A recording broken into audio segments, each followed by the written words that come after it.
Nuova provocazione degli indipendentisti in cima al Gennargentu. Punta la Marmora non c'è più, cementata una lapide che battezza la vetta come Punta Amsicora.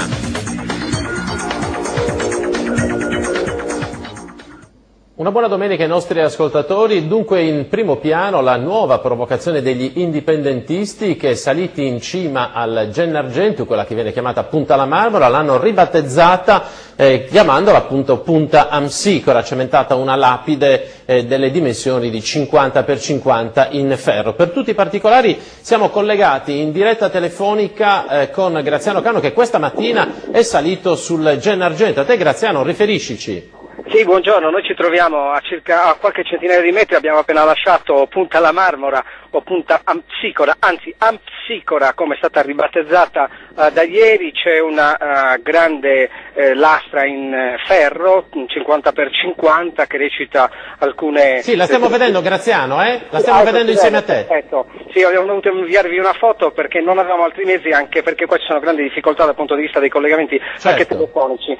Dicevo, è stata piazzata proprio di rimpettaia, dove ci sono ancora alcuni frammenti di quella che era la dedica che era stata messa tanti anni fa al generale della Marmora, e tra l'altro una lastra in marmo che è ormai in frantumi, proprio sotto la grande croce che era stata collocata qualche anno fa in sostituzione della vecchia. Dobbiamo dire che è stata una bella impresa, perché per arrivare qui a Punta la Marmora o Punta Amsicora, ancora per oggi crediamo, poi probabilmente la targa verrà rimossa, bisogna fare 2 ore di cammino da dove si lascia la macchina, e quindi un'impresa abbastanza problematica, anche perché si sono portati dietro il cemento, perché la lastra è stata praticamente cementata sulla roccia. Graziano, noi naturalmente ti lasciamo adesso tutto il tempo per prepararci il servizio per l'edizione delle 14, sì, però volevo subito chiederti cosa può succedere a questo punto. Cioè, gli indipendentisti di Maluentu rischiano qualcosa, visto